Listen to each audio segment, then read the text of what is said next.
calling the April 6th calendar for Health and Human Services. Present with me is my Vice Chair, Senator McKelvey. This meeting is being streamed live on YouTube. In the unlikely event that we must abruptly end this hearing due to technical difficulties, the committee will reconvene to discuss any outstanding business later at 1 p.m. Wednesday, April 8, 2026 in room 225, and a public notice will be posted on the legislature's website. To facilitate this hearing in a timely manner, we will be enforcing a 1-minute limit on testimony except for the nominees. The nominees may be able to speak up to 5 minutes. I'll be reading a list of individuals who submitted written testimony for each measure. We apologize if the closed captioning does not accurately transcribe the names. If you're interested in reviewing the written testimony, please go to the legislature's website. You'll find a link on the status page for the measure. We appreciate your understanding and remind you the committee does have your testimony that we reviewed them, so I encourage you to use your time to either add additional comments or you can stand on your written testimony. So first up, we have GM 540, Robert Schroeder, Hawaii Health Planning Council, Tri-Isle County Sub-Area for a term to expire on June 30, 2029. So Robert Schroeder, I see that you are present on Zoom. I am. Please proceed. Tell us about identify yourself and tell us why you would like to serve. Okay, well, again, I'm Robert Schroeder. I spent, Bob is what I go by.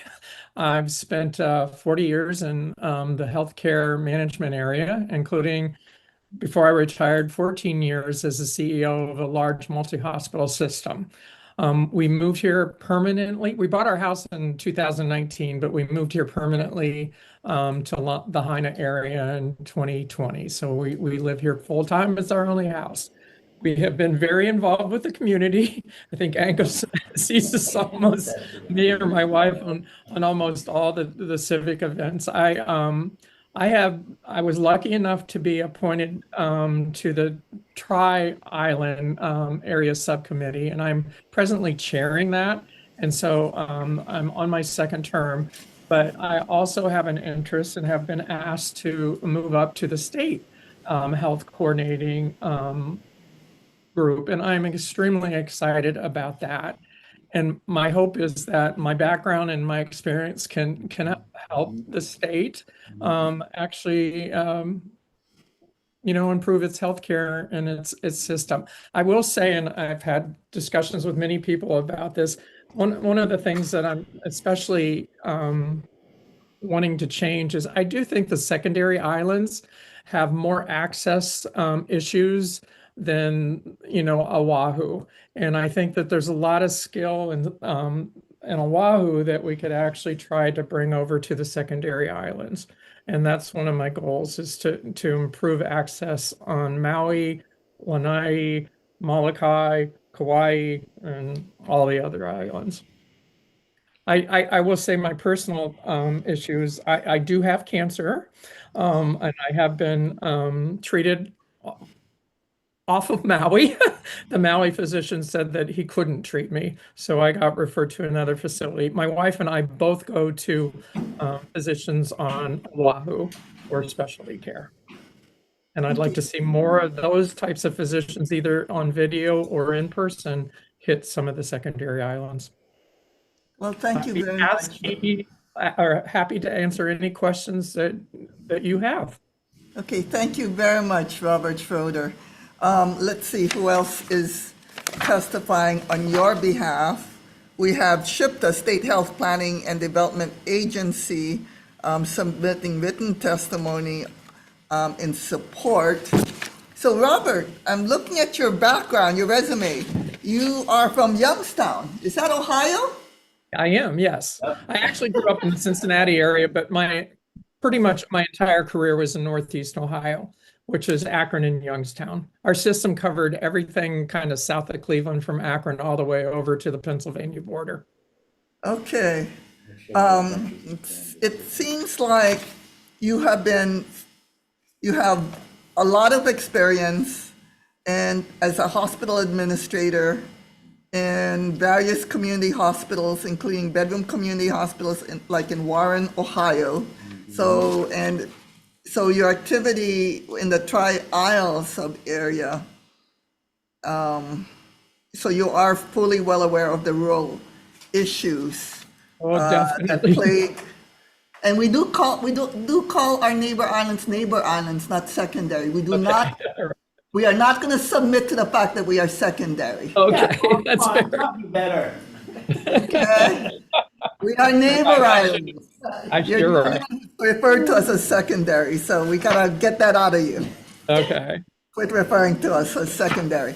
Other than that, and I see that you are vice chair and you are well aware of each other, so I'm assuming that No, you recommend him he's for very the, much even bordering on overqualified, but I think where his expertise will come into is in dealing with some of this area insofar as bed space and trying to advance the ideas of perhaps one entity running all the long-term care and being able to take that off of the hospital. So you flagged this to me when I first met him a couple years ago, right, before the fire.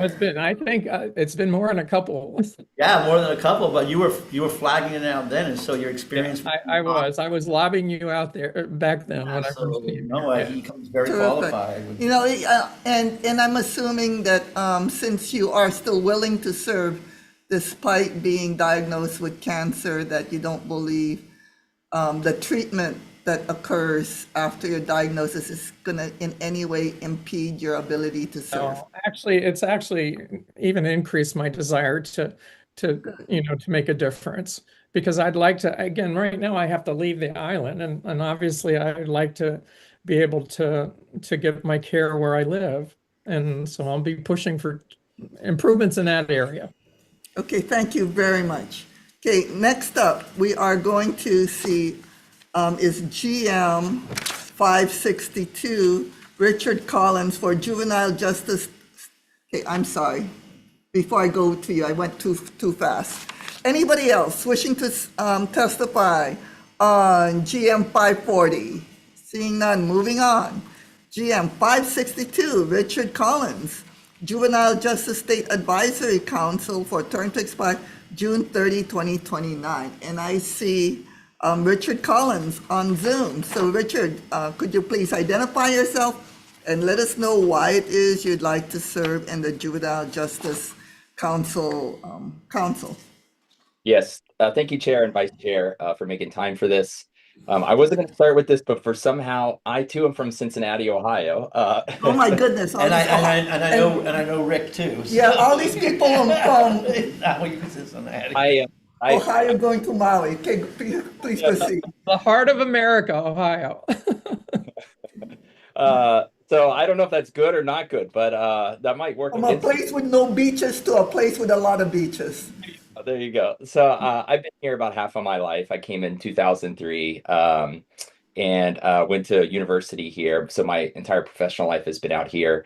Sort of my first half of my professional life, I served for about 12 years as a mental health therapist, working mostly in the foster care system with young people, where I interfaced a lot with those young people in the juvenile justice system. So I not only got to know sort of how the system works, but I would say one of my strengths is sort of bringing collaboration, helping think about how systems work and how we might, what do you want to say, change or think of new ways in which we can serve these young people and ultimately prevent them from being in the system. The last maybe 10 plus years, maybe 12 years, another 12 years or so, I've been mostly in substance use prevention work, mostly working on alcohol and cannabis policy. That's how I know Senator McKelvey and some of his support that he's given to our bills over the past number of years. And so I think those are sort of the elements in which both substance use and my mental health background sort of interfaces a lot with the juvenile justice system because so many young people sort of get involved because of substances and those things. I also think what I bring is sort of in my statewide legislative work, sort of thinking about policies and systems. And so contact with folks like you in the Capitol, but I've also gotten exposure to people across the islands. And I'm currently sitting as the chair for that committee, the Juvenile Justice State Advisory Council. And yeah, I'm asking for one additional term to continue my service there. So I can answer any questions you got, but keeping it brief. Okay, thank you very much. I have to admit that your bachelor's is interesting, religious studies. So you bring a spiritual side to your therapy? I did not actually. I got involved because that was really moving to me, and some of the work that I did as a young person back in my high school days, and even in my undergraduate, um, different service work. I spent a year in India and just got fascinated by how religion moves in people's lives and how similar and different it is. And so I didn't know what I was going to do with it. I like it. And so yeah, it's definitely a foundational part of my life personally. And I think it also reflects just in my professional work. Okay, thank you very much. And Mr. Collins, you are aware that at least our youth correctional facility here on Oahu a few years ago had a distinction of having 0 inmates. And in fact, they got written up in the New York Times because of that. So Yeah. and it's because of rehabilitation and hopefully we can get back to that, Richard. So I if you, Yep. I completely agree. I completely agree. There's a goal right now of 2030, to really have it at 0 again. And I mean, I think that's where my heart is. I think the more we can have these young people back in their communities, that's the best antidote, I think, and connecting them with their culture and their community. okay, thank you very much. Anybody, we also have Judith Clark testifying on behalf of Richard Collins on GM 562. Anybody else wishing to testify on GM 562? Members, any questions? Okay, moving on. GM 673, Bronson Kobayashi, Commission on Fatherhood. Bronson. Oh, there you are. Okay. Please identify yourself, and you've answered the questionnaire, but please let the committee and the public know why it is you're willing to serve in the Commission on Fatherhood. Hi, aloha. Yeah, my name is Bronson Kobayashi.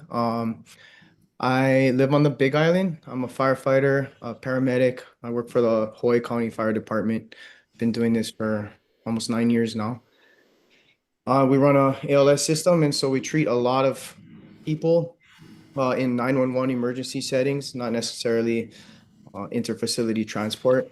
And in a lot of times in my work, I see situations where, I just wish that there would be a little bit more advocacy for fathers in general, for kids to be with their dad, or for kids to have their fathers present,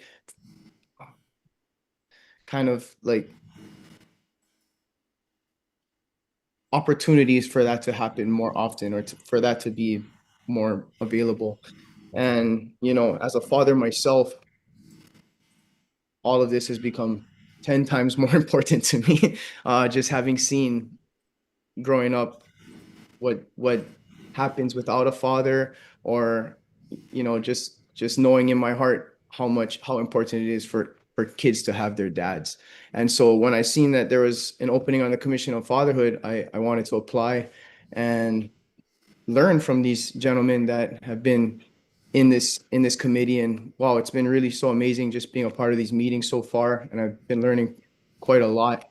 And I really hope to bring whatever experience that I do have to these kids and to these other fathers that might be wanting some further support, or even possible like avenues for help in other ways. There's a whole bunch of issues that fathers face and kids face without their dads on both sides of the spectrum. And so if there's any way I can help there, that's what I signed up to do. And seeing a lot of these on the medical side, seeing some of these situations occur, we're not just fathers that are here to provide and everything. That's a huge part of us as dads, but we're also, we're parents, and we want to be there with our kids, and showing how kids can, showing kids that us dads can be present and be available to them. And what can come of that. That's some of the biggest reasons why I wanted to be on this commission and why it's so important to me. And yeah, my son's 3 years old. He's the best thing that's ever happened to me. And so I really appreciate this opportunity, Chair and Vice Chair, to just be here today and speak with you folks. And yeah, I get a little emotional about it. So my apologies. That's wonderful. Okay, so any questions of Bronson? Just- Go ahead. I just had a personal question at the very end, but no questions insofar as the nomination goes. Okay, so Bronson, do you have any issues with the mother of your children or anybody else wishing to testify on GM 673? Okay, so Bronson, Sorry, Chair, we do have one. Okay, please proceed. Identify yourself, Morgan.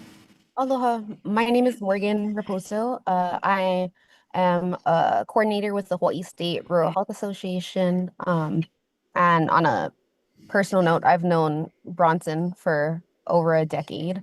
And I worked at the legislature for a time period. And I've just seen his commitment to our community in the first place, and also his children and his son and his stepson. And we have a maternal infant health program going on right now for the Hawaii State Rural Health Association. So we've also been looking into some of the data on the role that fathers play in infant health and child health throughout their childhood. And I have seen these commissions at the legislature too. And I think it's just really people that are so committed in their heart to the cause, more than just sitting, and not that other people, but more than just sitting on a commission or putting their name on a board of directors in any capacity for, in the nonprofit world. I think it's just. Thank you so much, Morgan. Sorry, yes. No, it's all good, Morgan. Okay, anybody else wishing to testify on GM 673? Okay, members, any questions? So my question, Bronson, is, seems to me you're in emergency medical through the fire department, right? You're Yes, like an EMT. I'm a paramedic. Yes. Paramedic. Okay. Did you see any issues with you being a paramedic and still being a dad that you can help guide the commission on? No issues as far as, I'm sorry, could you? Well, usually as a paramedic, you're on call like in the middle of the night, and so you're not going to be there for your 3-year-old son. So how do you cope with that? His mom is also a paramedic with AMR. Okay. And so we have set schedules. Mine's is rotating, and hers is a set schedule. But I have 20 nights, 20 full 24-hour days off a month. Oh. Yeah, so I spend as much time as I spend as much quality time as I can on my days off with him, and we have an equal time sharing schedule where I have half the week and she has half the week, and we're looking at incorporating it into both of our schedules so that we have as many nights possible with one parent or the other. But yeah, it is a little tricky to do, but the benefit is on my days off. So this year alone, I've all the nights that I've had him, I've been able to be off and not on call. So and when he's with his mom, I don't need to worry about Okay. his safety or anything. So Bronson, it sounds like you're really a good fit for being the Commission on Fatherhood, because it sounds like you are able to work out a co-parenting arrangement with the mother of the child, and which is frankly quite rare. So Bronson, kudos to you and thank you for being willing to serve the commission. Our you, Vice Chair. Chair has a question. I'm just sorry, the curiosity is driving me. Is that Margaret River behind you in that painting? Oh, This painting right here? Yeah, is that Margaret River? Oh, I'm sorry. It's my painting. I painted Oh, this. you did that? Well, my son- my son and I. wow. Okay, because it looks like Margaret River is breaking Australia, but whoa, okay, and you're an artist. That's awesome. Okay. Yeah. So Thank Margaret you. River is copying him. Is Margaret River is Margaret River a wave? Is Margaret River? Yeah, Margaret River's a wave in South Australia. Oh, It it's a- breaks exactly like the background, the painting you did. So that's why I'm a terrible surfer. I just really like the image of the waves. So you might be right. It might. It's be a heavy wave as your painting shows. Well, It was a beautiful terrific. picture. So I just took some inspiration from it. Right on. Okay. All right. Anybody else wishing to testify on GM 673? Okay, so moving on, GM 722, Robert Schroeder for State Health Coordinating Council for term to expire June 30, 2030. For Robert Schroeder, you present? Oh, there you are again. So you're willing to serve on both the state health? I definitely am willing to serve on both committees. And And in we fact, got- I think it's good to have coordination between the sub-area councils and the state coordinating board. Okay, sounds good. And we have Shipta here for Robert Schroeder. Come on up. Chair and Vice Chair, thank you for your patience. It's been a testimony chaos day for me. Okay. And I would just say that, yes, we are fortunate to have Bob Schroeder, both for another term on the Tri-Isle Sub-Area Council. You got to teach him to not say secondary Yeah. island, okay? I'll scold him myself when I Yeah, get home. absolutely. I mean, he's on the mainland. He ran a whole health system. He has Yes. tremendous experience. So you saw that. Yes. But he also is a real advocate in the community. He really makes an effort to organize people around issues. He's a big proponent of prevention, and he constantly chastises us when he doesn't think that we're including prevention in an emphatic way.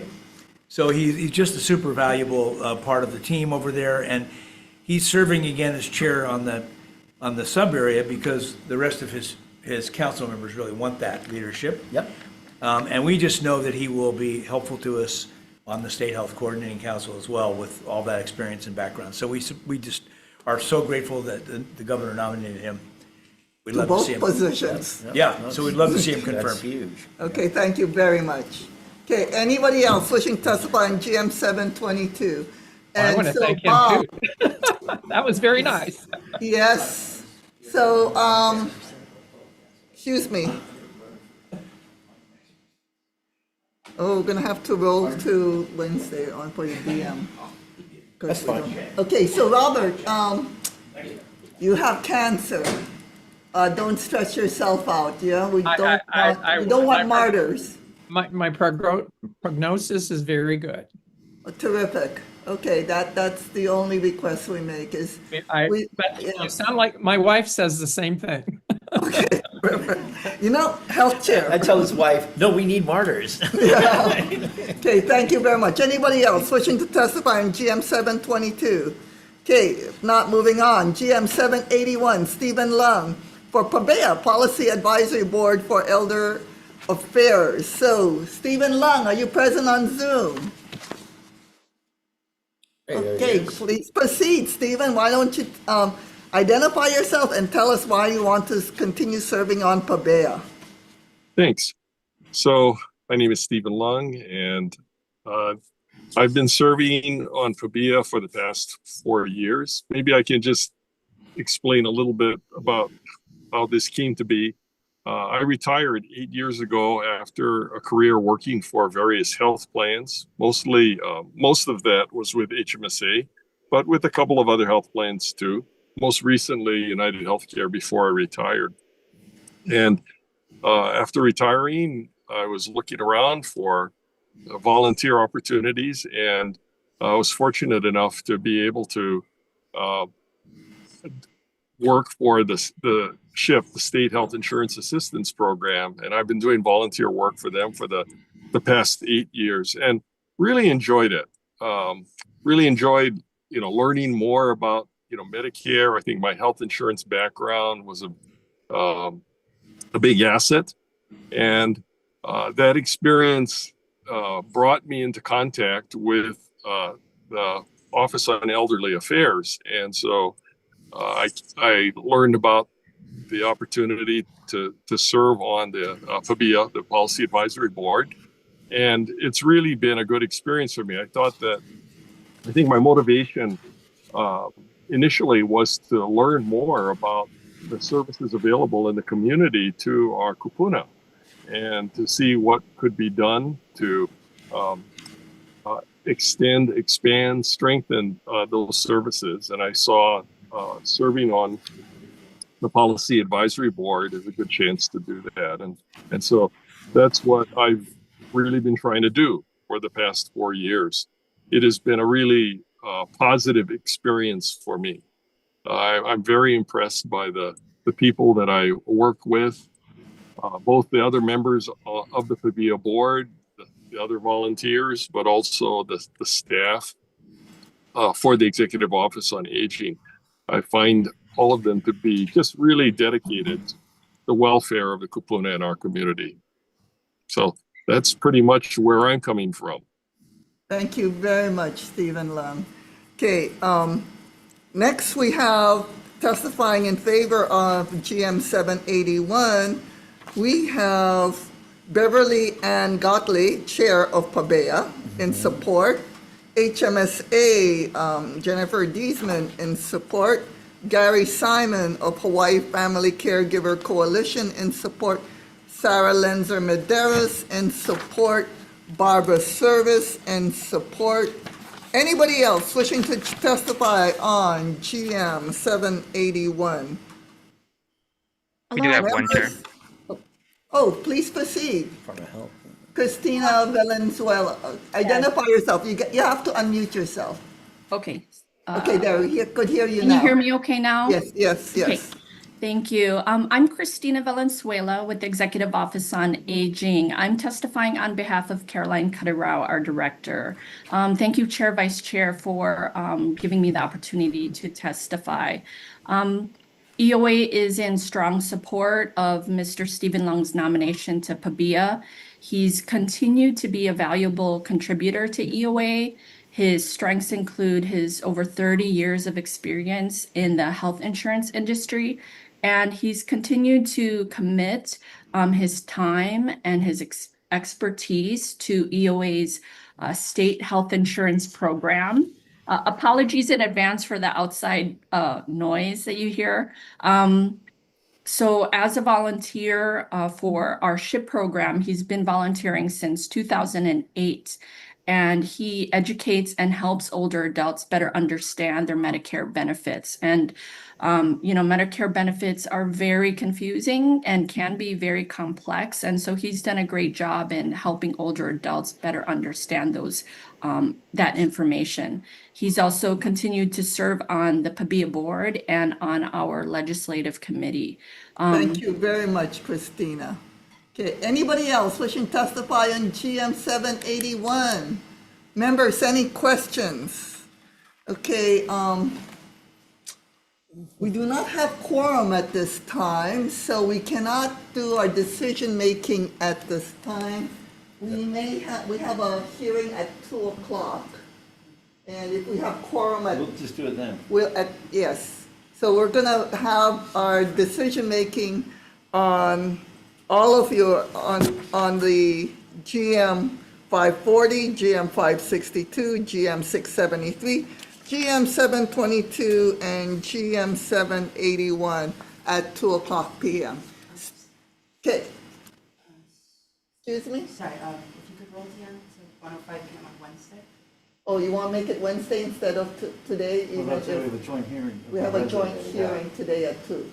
Oh, sorry, I just got a note to say to roll to the end to 1:05. Okay, Yeah, why don't Wednesday. we do it at 2, and if we can't do it at 2, then we will roll it over. Okay? No, so good, because that's my note also. Okay, Stephen, I'm sorry, you still there? Yes, I am. I'm just curious. Are you related to Harvey Lung? Distant relative, yes. Okay, he was my classmate from law school, and Lung Oh. is not a common name. That's the reason I asked. Yes, there's not too many lungs in Hawaii. You're right. Right. Okay, so yes, yeah. So around 2 p.m., hopefully we can have your, the decision making. But right now, I thank everyone for willing to step up. I don't see any problem with your nomination. We just need to have quorum to advise and consent to the floor. So thank you very much for being willing to serve. And with Thank that, we are adjourned.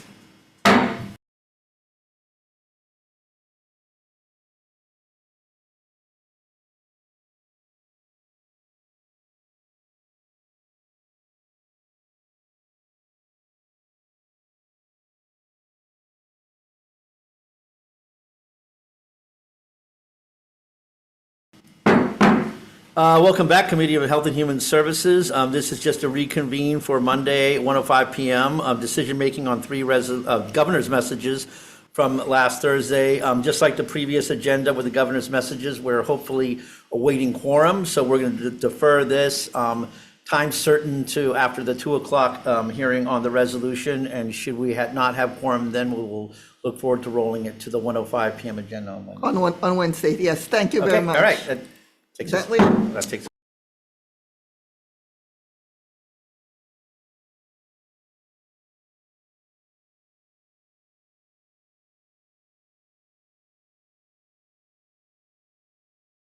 Calling the 201 calendar for Health Human Services, decision-making only for the joint resolution earlier heard of SR 51, SCR 53, earlier heard by JDC and passing out by JDC.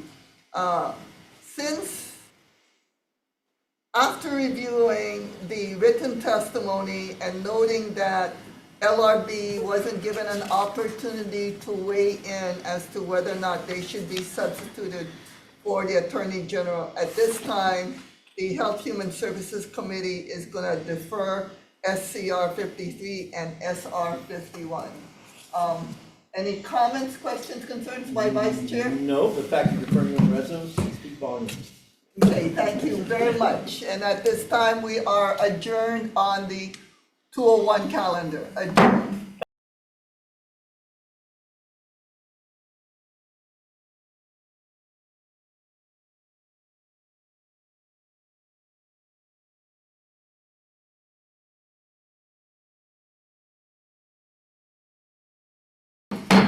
Hello, everyone. This is the Joint Committee of Hawaiian Affairs and Health and Human Services.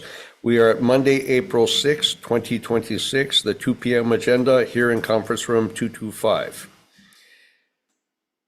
Thanks for tuning in. And if for some reason that we may need to postpone or reschedule, we will reconvene for the at 1:05 p.m. on the 7th in room 224. We have just a few testifiers, time limit of 2 minutes. And with that, first testifier on SCR 93, SR 88, DHHL. Chairs, Vice Chairs, members of the committee, Trustee testimony supporting this resolution and Thank you. That's all we have signed up. IT, do we have anybody on Zoom? No present, Chair, on Zoom. Okay, thank you. Committees, open for questions. Okay, so for Health Human Services, the only question I would have for Office of Hawaiian Affairs, come on up, is there is testimony, written testimony, basically saying that the scope of work should have a phased planning process with clear prioritization of achievable near-term actions and longer-term strategies. What's your response? Will you be able to do that in coordination with Office of Homelessness and Housing Solutions? The department thinks that's a wonderful recommendation, and we believe that it is part of the objective of this resolution. Okay, and we don't need to amend the resolution in any way to achieve that kind of phased planning process for achievable long-term and near-term solutions, strategies. No, an amendment wouldn't be necessary because we understand that's part of the intent of the resolution. Okay, and according to the test, I'm just looking at the only other thoughtful testimony in support of this commission. And that is, we got quorum, so, okay. Well, okay, wait a second, let me finish this because basically, what is your response to the need for evaluating the transitional housing models? Could that be achieved with Office of Homelessness and Housing Solutions? Yes, so DHHL would find it beneficial to work with their office in terms of kauhale and funding for kauhale. As we all are aware, there are different models that are currently being used and different models that could potentially be used, and kauhale is but one. We also have transitional housing and partnerships with other organizations that help with continuum of care. Okay, thank you. And one last thing, sorry, and this is from me, because it looks like Hawaiian Affairs has quorum. And that is, one of my issues with housing and homelessness solutions is that they do not have actual goals.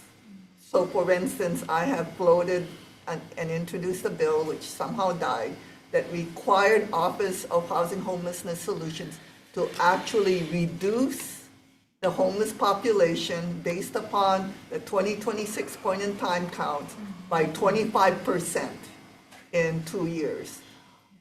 Would you be able to have that kind of statistical, numerical goals instead of just having a vague, long-term, near-term strategy towards homelessness? I understand your question because we must be objective and purpose-oriented.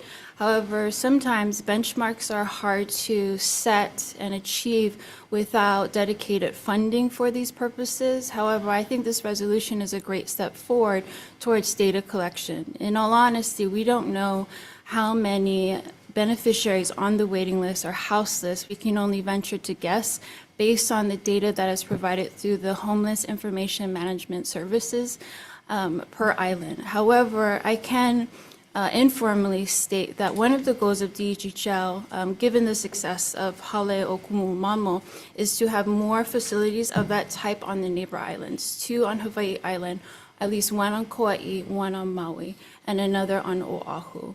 So those kinds of objectives we could definitely support and work in collaboration with the other stakeholder. Okay, so I've been Human Service Chair for over 10 years, including Human Service Chair in the House, where we first started the Ohana Zones Project. And that was a pilot project at that time, 5 years.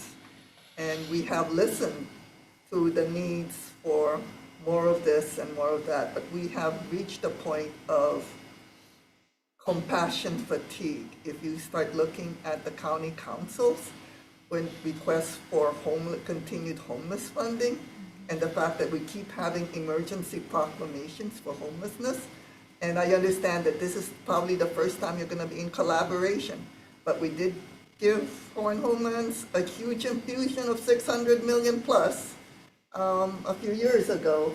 So is that, and it's not part of the resolution, but my request is that you folks do actually use the data.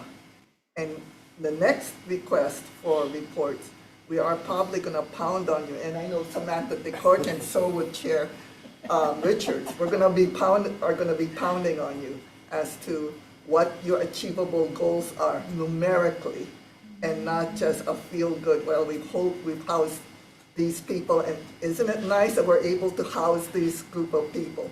But numerically, how you're able to go and help the Hawaiian population, okay? Yes. Okay, thank you. Okay, thank you, sir. Go ahead. Sorry. Go ahead. No, just quick, have there been any type of attempt to take the point in time counts with the data information available and try to cross-compare it to the beneficiaries list to get an understanding of how many potential beneficiaries that are on the list are also showing up in the PIGC as well, to create an ability to say, okay, we've discovered through the cross-section of these two data sets that there are 500 Native Hawaiians on the beneficiary list, which also in the point in time count. Is that information going to be something that you'd be able to get, so we can say, okay, how many beneficiaries are, to your earlier comment, indeed being impacted, and formulate a strategy around the actual numbers? The short answer to have we done that is no. Would we like to? Yes. Okay. Well, hopefully you can, with the, I know it's just a reso, but hopefully you can, because that's a great place to start. Because without that granular data, you're not going to know exactly what solutions, if any, because you don't know your target population set at all, right? And whether or not your strategies are working, right? Go ahead. Thank you. So since you folks have been awarding leases at a rapid rate, I would say, to be fair, ag leases, pastoral leases, land leases, paper leases, you folks have been able to burn through that list pretty quickly as far as identifying who can afford these leases and who cannot. Do you have at least that data? Because I think maybe starting from there, which would be who would qualify for these homes, would already kind of exclude a big pocket of people already, yeah? Yes, Yeah. I appreciate the question because, to your point, we've been able to compile how many beneficiaries have been contacted, offered, and declined, and then why they declined. And to your point, there is a difference between a lot award and that process where you have to still qualify for the loan versus transitional housing for houseless beneficiaries. And that process and what that journey looks like is much different, because you go from transitional housing into hopefully workforce development, and then hopefully they can transition into qualifying for these homes. So I appreciate the question, and that would be a wonderful place for us to start. Yeah, because I think in Maili is Ulukekokui, right? So you folks have already started to compile a lot of those numbers. Do you have any kind of approximates that you can throw at the committee right now, today, approximately? Not off the top of my head, but I'd be happy to go back and gain that information to share with your office. Okay, thanks. Yeah, I do believe that you folks have already started collecting data that would be able to tighten up and identify who can qualify for a mortgage and who cannot, and just kind of start there. So I think we would be able to get those numbers sooner rather than later, chairs, but thank you. Yep. Vice Chair, you're good? Okay. Actually, just real quick, I'm not one to really push a lot of reports. I don't like to force a lot of reporting because you spend more time writing reports than actually doing the work.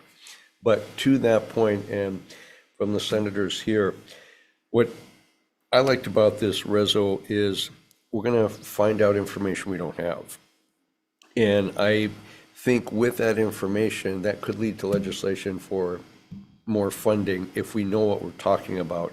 I'm not wild at the point in time counts because I think they're grossly underestimating most of the time. But that being said, there, at least it's a number we can start working on. So I would ask that we get these as whatever numbers you got, and I look forward to getting some of this data in, so then we can talk about future legislation that may really help out.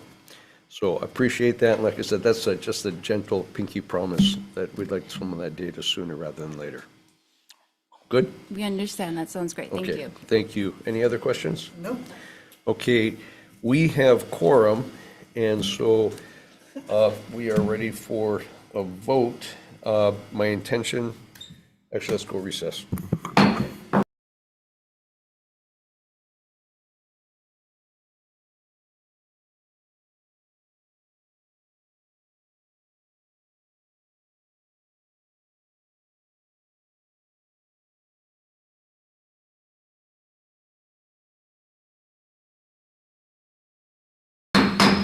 Hello, everyone. We are reconvening the Joint Committee on Hawaiian Affairs and Health and Human Services and going in for decision-making.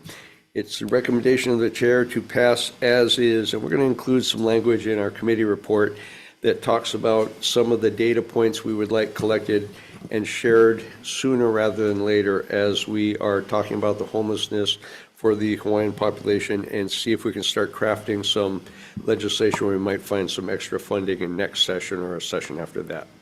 So with that recommendation of the chair to pass as is, on SCR 93, SR 88.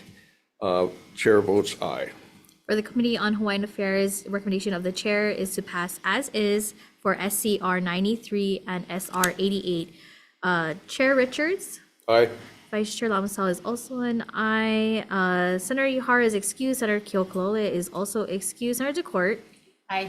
Chair, your recommendation is adopted. Thank you. And Committee on Health and Human Services. So, for Health and Human Services, the decision-making for this resolution will be deferred to a date and time certain of Wednesday, April 8th at 1 p.m. at room 225. This is 225, right? This is 225, yeah. Okay, thank you. And with that, the Health and Human Services and Hawaiian Affairs joint hearing is adjourned. We are adjourned.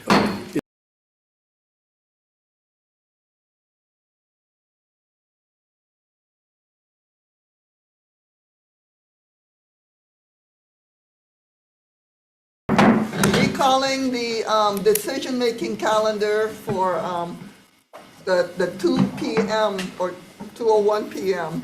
That was deferred from 1 o'clock p.m. today and at 1:05 p.m. today. For those two DMs, decision-making, we're going to defer it again to a time certain of Wednesday, April 8th at 1 o'clock p.m. at room 225. At what, excuse me, at 1:05 p.m. on Wednesday, April 8th at room 225. Any comments, questions, concerns? Seeing none, with that, we are adjourned.